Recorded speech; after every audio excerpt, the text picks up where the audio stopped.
Mga ka-idol, Kuya Earth here. Kung akala nyo tapos na ang kaba at kilig sa My Chris serye, nagkakamali kayo, dahil habang papalapit ang inaabangang part 22, mas lalo pang umiinit ang usapan.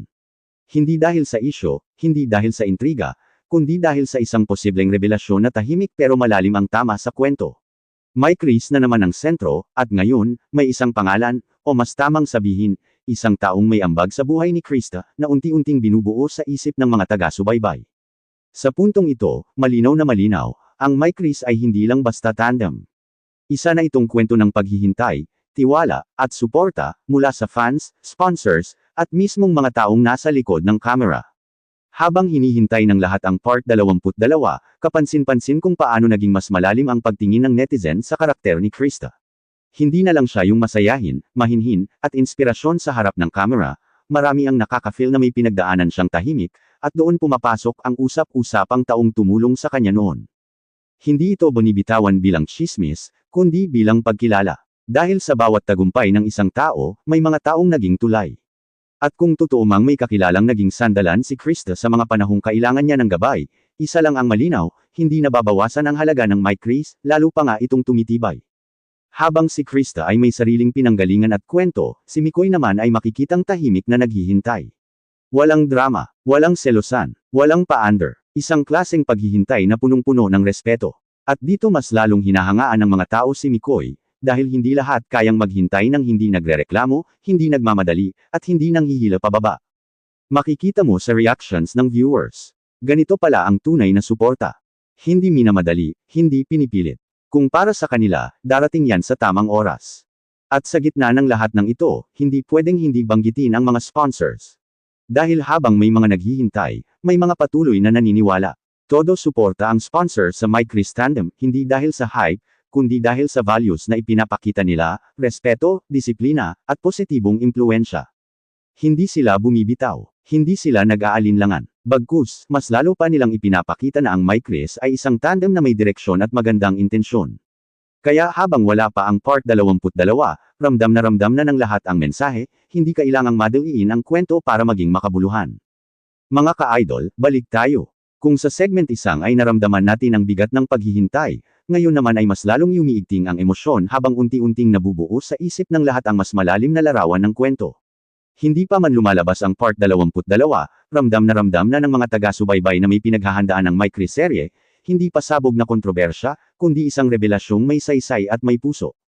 At dito pumapasok ang mas mature na pananaw ng fans, hindi lahat ng bagong detalye ay banta.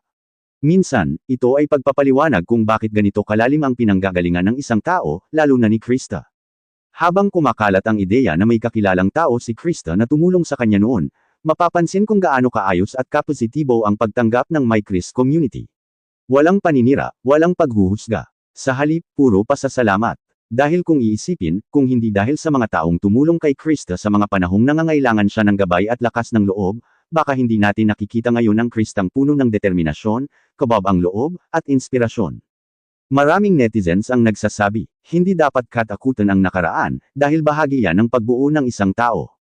At tama sila, dahil ang pagkakaroon ng taong tumulong ay hindi kahinaan, ito ay patunay na may mga taong naniwala kay Krista bago pa man siya makilala ng marami.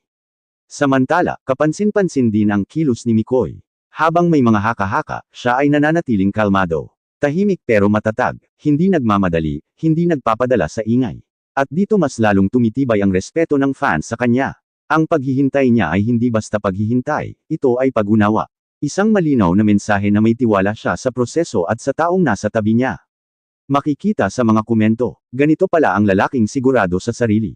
Hindi insecure, hindi kontrolado, kundi handang maghintay. At habang ang dalawang ito ay dumadaan sa ganitong yugto, hindi rin may kakaila ang patuloy na pagyakap ng sponsor sa My Chris Tandem. Hindi sila natitinag ng spekulasyon. Sa halip, mas lalo pa silang nagiging vocal sa kanilang suporta.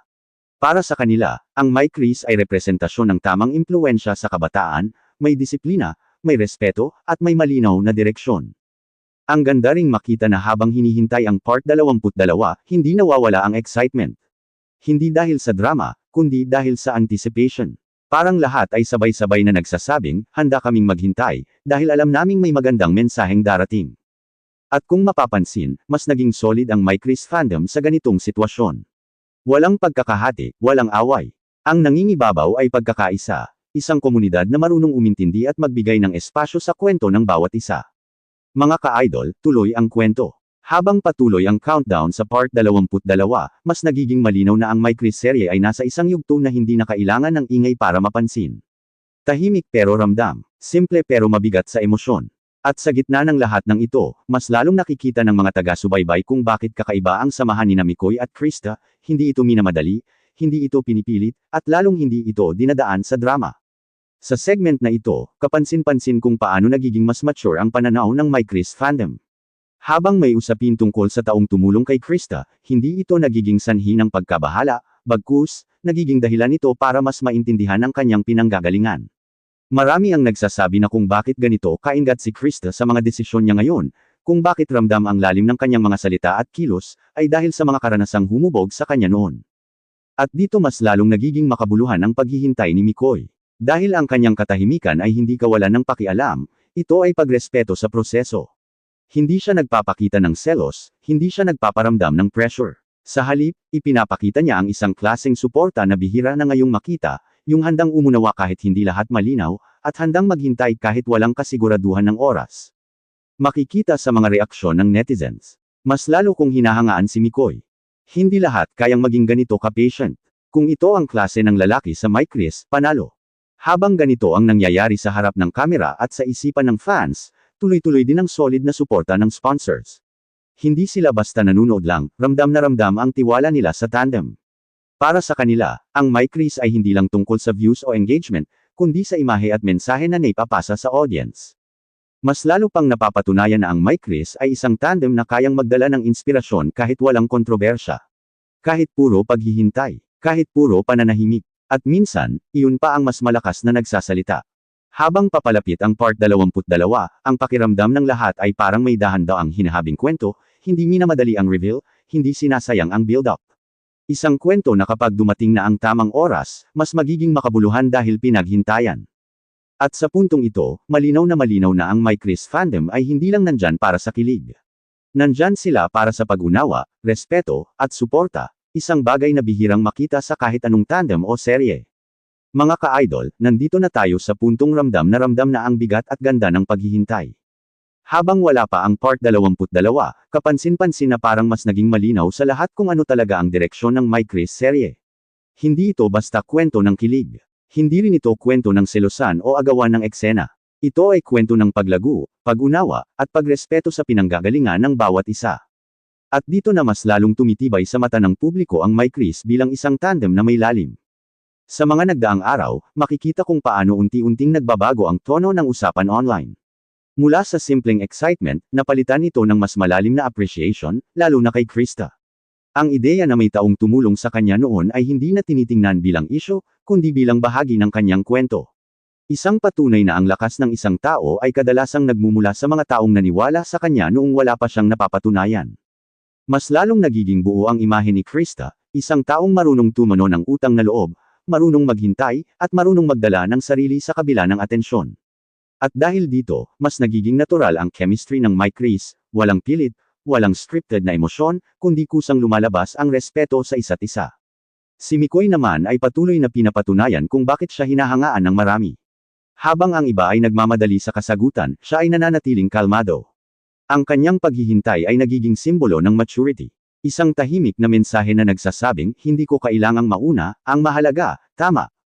At dahil dito, mas lalong nagiging solid ang suporta ng fans. Hindi lang sila basta nanunood, sila ay nakikiisa. Nakikiisa sa paghihintay, sa pag-unawa, at sa pagrespeto sa kwento ng My Chris. Makikita sa mga komento ang ganitong damdamin. Mas gusto namin to, yung dahan-dahan pero totoo. Hindi minadali, kaya mas ramdam. Hindi rin mawawala ang papel ng sponsors, na patuloy na nagpapakita ng buong tiwala sa My Chris tandem. Sa kabila ng mga haka-haka, nananatili silang matatag. Para sa kanila, ang My Chris ay isang imahe ng positibong impluensya, isang tandem na may maayos na values at malinaw na direksyon. At habang papalapit ang part 22, mas lalo pa nilang ipinapakita na handa silang sumuporta sa kwento, hindi lang sa eksena.